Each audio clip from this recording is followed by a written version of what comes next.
Assalamualaikum warahmatullahi wabarakatuh. Perkenalkan, nama saya Siti Elinur Halimah dengan NIM 12212312014. Di sini saya akan mempresentasikan modul sesi 5. Di sesi 5 ini ada yang pertama, pengertian pelatihan. Pelatihan adalah proses pendidikan jangka pendek yang sistematis dan terorganisasi. Peserta pelatihan biasanya tingkat non-manajerial mendapatkan pengetahuan dan keterampilan teknis untuk tujuan tertentu. Di pelatihan ini juga ada pengembangan. Pengembangan itu ialah proses pendidikan jangka panjang yang sistematis dan terorganisasi. Peserta pengembangan biasanya tenaga manajerial mempelajari pengetahuan konseptual dan teoretis untuk tujuan yang sifatnya umum. Baik, yang kedua ada tujuan pelatihan. Yang pertama, tujuan pelatihan itu meningkatkan efisiensi, yang kedua kualitas kerja, yang ketiga kepuasan kerja, yang keempat kemampuan-kemampuan lainnya. Yang ketiga, di sini ada analisis kebutuhan pelatihan. Analisis kebutuhan pelatihan dilakukan untuk memastikan program pelatihan dan berjalan sesuai dengan yang diharapkan. Analisis kebutuhan pelatihan dilakukan untuk mengurangi biaya, waktu, dan tenaga. Analisis kebutuhan pelatihan melibatkan 3 kegiatan analisis. Yang pertama ada analisis organisasi, yang kedua ada analisis tugas atau jabatan, yang tiga ada analisis individu. Untuk yang keempat di sini ada 5 komponen pelatihan. Yang pertama yaitu program pelatihan harus merumuskan 5 komponen utama pelatihan agar pelatihan mencapai sasaran. Untuk itu, yang pertama ada tujuan pelatihan, peserta pelatihan, pelatih, materi pelatihan, dan metode pelatihan. Baik, di sini ada metode pelatihan. Metode pelatihan yang digunakan itu yaitu on the job training sama off the job training.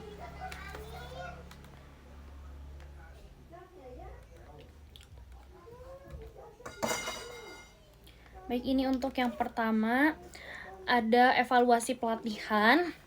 Evaluasi pelatihan dilakukan untuk memastikan program pelatihan efektif. Evaluasi pelatihan juga dilakukan untuk memberikan masukan kepada para pelatih. Juga dilakukan untuk memberikan petunjuk kepada manajemen bahwa program pelatihan memberi dampak yang positif terhadap kebutuhan jangka panjang. Di sini ada penilaian kinerja juga. Penilaian kinerja adalah proses yang sistematis mengenai kekuatan dan kelemahan individu atau kelompok yang berhubungan dengan tugas pekerjaan. Penilaian kinerja juga dilakukan untuk meningkatkan hasil kerja pegawai. Juga dilakukan untuk membantu pengambilan keputusan yang berhubungan dengan personel. Terus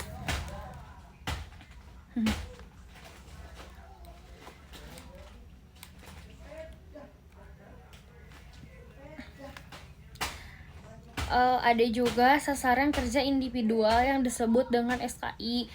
SKI dibuat berdasarkan ketentuan yang berlaku bagi semua pegawai. SKI juga disusun berpedoman pada deskripsi tugas yang mendukung tercapainya rencana kerja dan anggaran. Masih di SKI, ada juga tujuan SKI. Yang pertama, agar setiap pegawai dapat mengetahui apa yang diharapkan perusahaan dari dirinya dan bagaimana cara memenuhi harapan tersebut. Yang kedua, ada mengevaluasi hasil dan proses kerja sehingga dapat dilakukan perbaikan untuk kinerja perusahaan dan individu. Yang ketiga ada sebagai dasar pemberian penghargaan atas prestasi yang dicapai pegawai selama 1 tahun. Baik, di sini juga ada NKI, yaitu nilai kerja individu. Hasil dari proses SKI adalah nilai kerja individu yang disebut NKI, yang merupakan gabungan dari nilai proses kerja MPK dan nilai pembinaan SDM, sehingga akan berpengaruh terhadap aspek-aspek pengembangan sumber daya manusia. Di sini juga ada NPK. NPK adalah pengendalian yang dilakukan dari awal proses hingga akhir proses. Tujuan dari pengendalian agar supaya masalah dapat segera diketahui melalui evaluasi dan dapat segera ditanggulangi melalui perbaikan. Di sini ada penilaian kinerja. Yang dapat melakukan penilaian kinerja yaitu atasan langsung, rekan kerja, diri sendiri, bawahannya, pelanggan atau customer. Baik, di sini ada kekeliruan yang sering terjadi dalam penilaian kinerja. Yang pertama ada halo error, yang kedua ada contrast error, yang ketiga ada recency error, yang keempat ada latency dan severity error, yang kelima ada central tendency error, yang keenam ada concern or semantic bias. Terus di sini juga ada penilaian metode penilaian kinerja. Yang pertama ada narrative essay, ranking system, paired comparisons, terus juga ada forced distribution, terus ada behavioral checklist, terus ada behaviorally answered rating sales, terus ada juga sasaran kerja individual yang disebut dengan SKI. Baik, yang ketiga ada konseling. Di sini ada konseling. Konseling adalah proses interaktif antara seorang konselor, ahli konseling, dan klien yang bertujuan untuk membantu klien memahami dan mengatasi masalah pribadi, sosial, atau emosional yang sedang dihadapi. Tujuan utama dari konseling adalah untuk membantu klien mencapai pemahaman yang lebih baik tentang diri mereka sendiri, menyelesaikan masalah-masalah yang dihadapi, dan meningkatkan kualitas hidup mereka. Terus selama konseling juga konselor akan bekerja sama dengan klien untuk mengidentifikasi masalah, mengeksplorasi berbagai solusi dan strategi penyelesaian, serta memberikan dukungan emosional dan pemahaman. Terus konseling juga dapat dilakukan secara individu, kelompok, atau bahkan dalam bentuk konseling keluarga, tergantung pada kebutuhan klien. Proses konseling biasanya dilakukan dalam lingkungan yang aman, terbuka, dan rahasia, di mana klien merasa nyaman untuk berbicara tentang masalah mereka tanpa takut dihakimi. Konseling dapat membantu klien mengembangkan keterampilan, meningkatkan coping, dan meraih perubahan positif dalam hidup mereka. Konseling bertujuan memberi bantuan pada individu yang mempunyai masalah. Konseling dilakukan untuk membantu individu mengerti dirinya dan memecahkan masalahnya. Konseling juga dilakukan oleh psikolog, pendidik, atau konselor vokasional. Terus biasanya dilakukan dalam bentuk interview atau diskusi di bawah situasi yang tenang, terbuka, dan saling menghargai. Konseling juga merupakan tindakan kuratif atau penyembuhan, dapat membantu individu dan menurunkan ketegangan emosional serta berpikir lebih jelas. Terus masih di konseling juga ada beberapa macam. Yang pertama directive counseling, yang kedua ada non-directive counseling, yang ketiga ada participative counseling. Fungsi dari konseling itu memberikan penasihatan, memberikan jaminan agar dapat dipercaya, dan membantu seseorang keluar dari masalahnya. Terus juga menciptakan komunikasi antara konselor dan konsele, menurunkan ketegangan emosional, membantu individu berpikir lebih jelas, membantu individu mengubah orientasi diri. Terus juga di konseling sendiri itu ada yang namanya adjustment counseling, yang bertujuan untuk meningkatkan kesejahteraan mental pada pekerja. Yang kedua ada eksekutif konseling. Eksekutif konseling adalah konseling yang diberikan kepada para pemimpin atau bisa disebut eksekutif.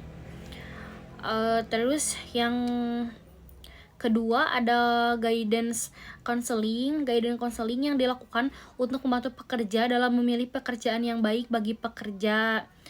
Biasanya hasil dari suatu tes psikologi. Terus yang terakhir ada retirement counseling. Retirement counseling dilakukan untuk membantu pekerja mempersiapkan diri pada masa depan. Baik, di sini juga ada penilaian hasil kinerja. Penilaian hasil kinerja dilakukan untuk menilai prestasi kerja dan tampilan kerja seseorang yang telah dicapainya dalam kurun waktu tertentu. Penilaian hasil kinerja juga dilakukan untuk mengukur keberhasilan atau keefektifan seorang pekerja dan dapat digunakan sebagai umpan balik bagi perusahaan dan pekerja itu sendiri.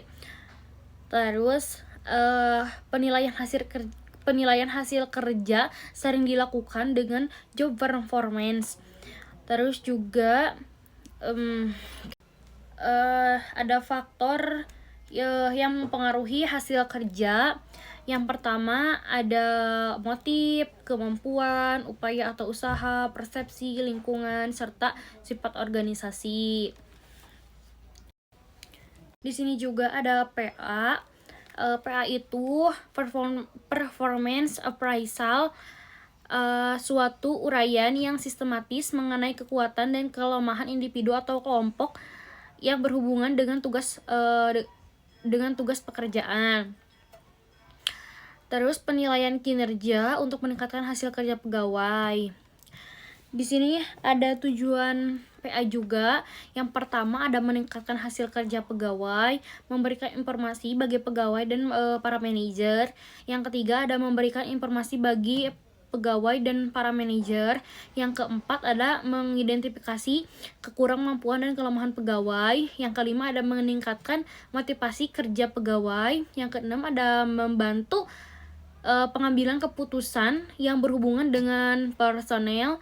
Yang keenam ada sebagai alat menentukan kebutuhan pelatihan dan pengembangan. Yang ketujuh ada sebagai kriteria seleksi dan penempatan pegawai. Yang kedelapan ada sebagai dasar menilai efisiensi produksi dan organisasi. Yang terakhir ada membantu mendiagnosa berbagai permasalahan di dalam perusahaan. Oke, di sini saya akan mempresentasikan sesi ke-6. Sesi ke-6 itu organisasi sebagai sistem terbuka dan hubungan internasional. Baik, di sini ada definisi organisasi. Organisasi adalah hubungan yang berpola di antara manusia yang terlibat dalam aktivitas yang saling bergantung untuk kepentingan bersama, yaitu untuk mencapai tujuan tertentu. Organisasi juga merupakan suatu usaha yang interdisiplin, melibatkan berbagai disiplin ilmu seperti antropologi, ekonomi, manajemen, ilmu politik, psikologi, dan sosiologi. Organisasi dengan sistem terbuka memperhatikan faktor lingkungan baik internal maupun eksternal demi kelangsungan hidup organisasi.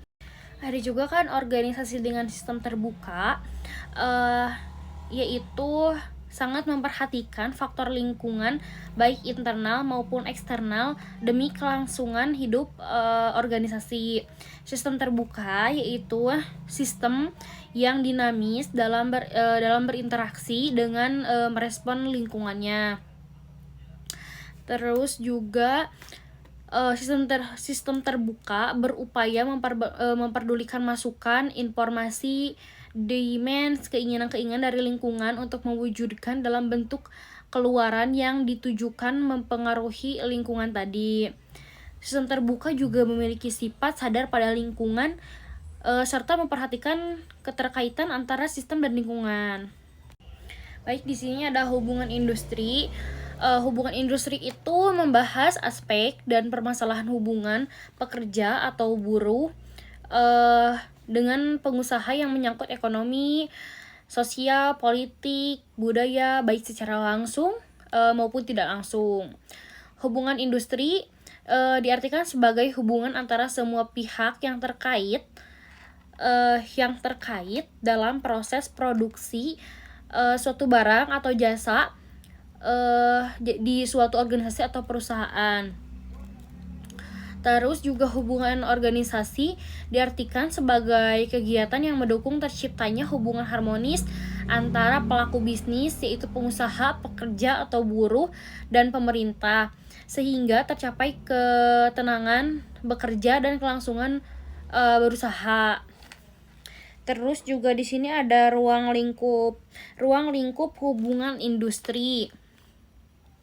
Ruang lingkup hubungan industri itu meliputi yang pertama ada cakupan, yang kedua ada fungsi, yang ketiga ada masalah, yang keempat ada peraturan perundang-undangan ketenagakerjaan.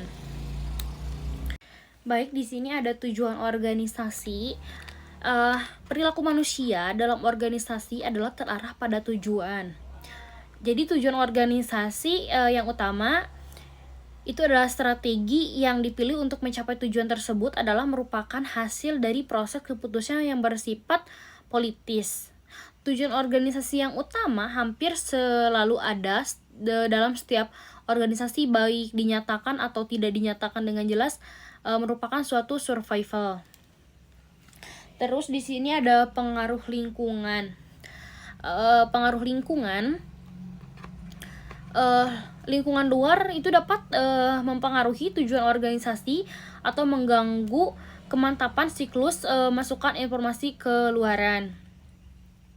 Terus juga organisasi sangat tergantung pada lingkungan. Dengan demikian, organisasi harus mampu menyesuaikan diri dengan perubahan-perubahan yang terjadi pada lingkungan. Terus di sini ada etika dalam setting PO. Ada etika berbicara tentang perilaku moral yang baik dan benar dalam suatu kelompok. Terus sarjana psikologi tidak terlepas dari etika atau kode etik psikologi yang harus diikuti oleh seluruh sarjana psikologi. Kode etik psikologi Indonesia merupakan ketentuan tertulis yang diharapkan menjadi pedoman dalam bersikap dan berperilaku serta pegangan teguh seluruh psikolog dan kelompok ilmuwan psikologi dalam menjalankan aktivitas profesinya sesuai dengan kompetisi dan kewenangan masing-masing guna menciptakan kehidupan masyarakat yang lebih sejahtera. Baik, di sini juga ada psikolog ilmuwan dan psikolog.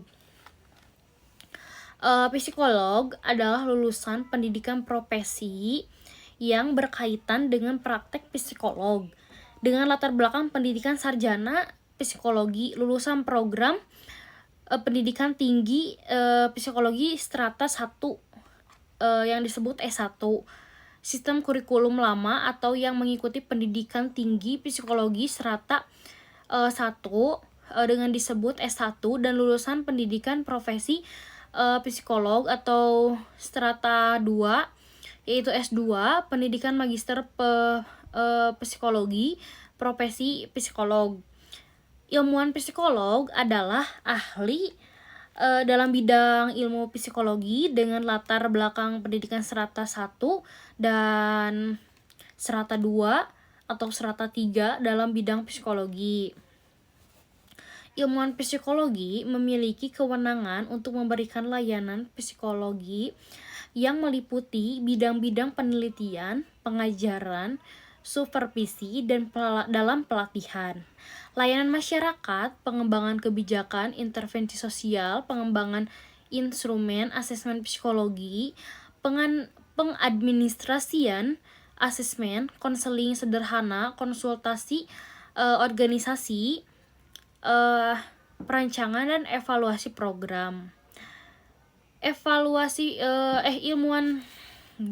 Ilmuwan psikologi dibedakan dalam kelompok ilmu murni, sains, dan terapan.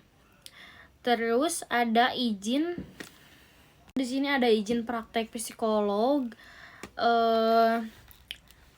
Psikolog diwajibkan memiliki izin praktik psikologi sesuai dengan ketentuan yang berlaku. Sebagai sarjana psikolog, tidak diperkenakan untuk melakukan layanan atau praktek psikologi yang hanya boleh dilakukan oleh psikolog. Sebagai ilmuwan psikolog, harus sangat menjunjung nilai-nilai tinggi profesionalisme, kompetisi, dan integritas sesuai dengan kapasitasnya. Sekarang saya akan mempresentasikan sesi ketujuh, yaitu sejarah dan perkembangan PO saat ini dan masa depan. Pertama ada pengertian psikologi industri dan organisasi yang disebut dengan PO. PO adalah bidang psikologi yang mempelajari perilaku manusia dalam lingkungan organisasi. PO memiliki beberapa tujuan yang sama dengan studi manajemen, terutama dalam bidang-bidang yang disebut organisasi dan manajemen personalia. PO mengenengahkan kesejahteraan manusia melalui berbagai penerapan psikologi pada tipe organisasi yang menghasilkan barang dan jasa. Baik, di sini juga ada sejarah PO. Yang pertama ada tokoh yang bernama Walter D. Scott, merupakan pelopor dalam penerapan metode psikologi dalam bidang advertising, employee selection, dan manajemen isu. Yang kedua ada Hugo Manserberg, merupakan pelopor dalam penerapan tes psikologi untuk seleksi karyawan. Yang ketiga di sini ada Frederick Winslow Taylor, merupakan pelopor gerakan scientific management yang mencari cara paling efisien untuk melakukan suatu pekerjaan.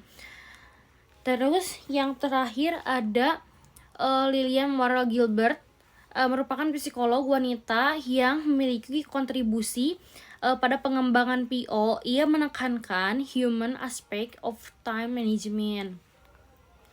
Terus di sini ada eksperimen Hawthorne. Eksperimen Hawthorne dilakukan untuk mempelajari akibat dari aspek-aspek fisik dari lingkungan kerja terhadap efisiensi pekerja. Terus eksperimen Hawthorne juga menemukan bahwa kondisi sosial dari psikologi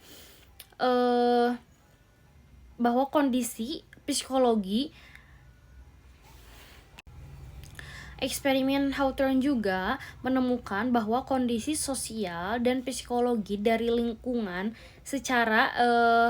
lingkungan kerja secara potensial lebih penting daripada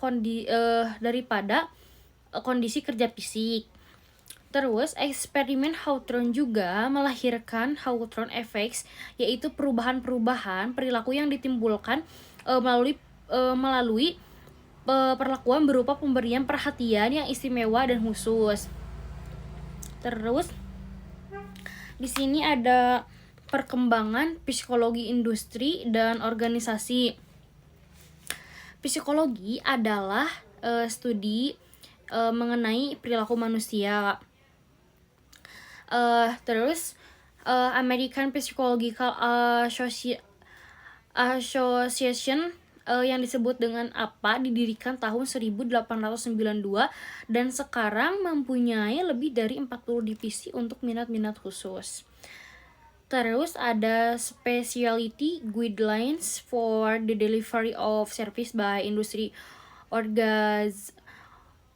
Organizasional Psikologis yang mendefinisikan jasa psikologi industri atau organisasi, melibatkan pengembangan, penerapan teori dan metodologi psikologi pada masalah-masalah organisasi dan masalah individu-individu serta kelompok dalam lingkungan organisasi. Terus di sini ada tahun-tahun awal psikologi industri. Walter D. Scott. Di sini juga ada tahun-tahun awal psikologi industri. Psikologi industri dimulai pada pergantian abad yang lalu. Walter Dilscott adalah seorang psikolog yang merintis dalam upaya-upaya ini. Ia melakukan riset psikologi dalam bidang rekrutmen melalui iklan, seleksi, dan penempatan para sales dan dalam menguji serta mengelompokkan calon-calon perwira angkatan darat. Terus ada pengaruh praktis dan psikologi industri dipercepat oleh masuknya Amerika dalam Perang Dunia ke-1. Tahun-tahun Perang Dunia ke-1 dan ke-2 1920 hingga 1940. Peristiwa-peristiwa yang terjadi dalam dasawarsa 1920 hingga 1930 mengubah dunia kerja yang akhirnya memperluas lingkup psikologi industri dan organisasi. Eksperimen Hawthorne tidak memperoleh perhatian yang meluas dari para psikolog ketika laporan pertamanya muncul pada tahun 1939. Perang Dunia Kedua memberikan suatu ketegangan yang sangat besar pada fungsi-fungsi personil militer. Perang Dunia Kedua juga menantang sumber daya psikologi industri, tantangan yang tidak pernah ada sebelumnya. Baik, di sini juga ada rekrutmen, seleksi, dan penempatan. Rekrutmen adalah proses menemukan dan menarik orang untuk menduduki posisi tertentu dalam suatu organisasi. Sedangkan seleksi adalah suatu proses meneliti dan memilih dari sekelompok pelamar yang didapat dari berbagai sumber untuk mendapatkan pelamar yang paling sesuai dengan posisi yang ditawarkan. Terus ada sumber rekrutmen. Yang pertama bisa dari internal, bisa dari eksternal. Terus juga ada metode internal dan eksternal. Metode rekrutmen internal yang pertama bisa dari job posting, selebgram, majalah intern, majalah dinding, grapevine. Terus juga metode rekrutmen eksternal bisa dari kunjungan sekolah, beasiswa, iklan, radio, koran, majalah, labor scout, situation wanted ads. Terus juga ada sumber rekrutmen internal bisa dari dalam, dan sumber rekrutmen eksternal bisa dari pelamar langsung, kantor, agen tenaga kerja, sekolah, perguruan tinggi, perusahaan saingan, job fair. Terus di sini ada sifat pencari kerja. Sifat-sifat pencari kerja itu pencari kerja yang baru belum punya gambaran mengenai pekerjaan yang akan dikerjakan. Pencari kerja yang tidak merasa puas dengan pekerjaan yang lamanya biasanya merasa dapat melakukan pekerjaan yang lebih tinggi tetapi mendapat imbalan yang kurang dari semestinya. Ada sejumlah kecil pencari kerja yang tidak puas dengan pekerjaannya. Ada juga pencari kerja yang berpindah-pindah pekerjaan untuk mencari teman kerja, atasan, cara kerja, atau iklim kerja yang cocok. Terus juga ada pegawai dengan masa kerja 1-2 tahun paling banyak ya untuk itu, dan mengundurkan diri atas prakarsanya tersendiri.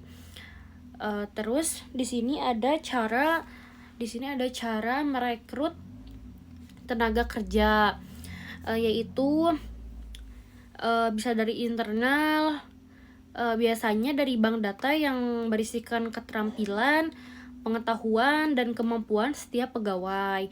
Kalau dari eksternalnya tersendiri yaitu iklan yang di dalam surat kabar, radio, majalah, televisi, melalui sekolah dan lembaga pendidikan, kantor-kantor, penempatan tenaga kerja pemerintahan dan swasta.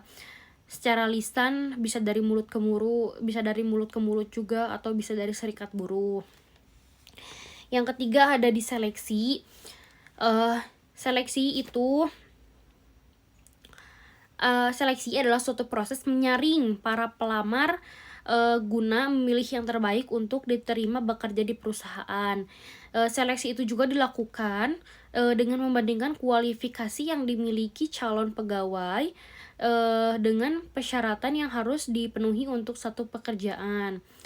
Terus di sini ada macam tes ya. Untuk macam tes itu sangat banyak untuk bisa masuk kerja. Biasanya itu ada tes kerja kayak gitu kan. Ini ada knowledge test, performance test, psychological test, yaitu tes psikologi. Itu kalau di kepolisian juga atau di kayak masuk tentara kayak gitu biasanya ada itu tes psikologi gitu. Ada tes koran, itu biasanya kayak gitu. Nah, terus di sini juga ada alat ukur peramalan psikologi. Nah, untuk alat ukur itu tersendiri buat digolongkan ke dalam tes ya, dalam tes kerja mungkin, tapi untuk psikologinya gitu. Yang pertama ada kecakapan. Mungkin untuk kecakapan biasanya secara langsung dengan dengan HRD kalau untuk biasanya gitu ya, biar bisa menilai, biasanya seperti itu. Terus juga ada kepribadian objektif, kepribadian proyektif, situasional, informasi lewat autobiografi, wawancara. Nah, wawancara itu biasanya secara langsung juga, atau bisa kalau untuk di zaman sekarang biasanya yang jauh-jauh itu biasanya bisa lewat online Zoom. Terima kasih.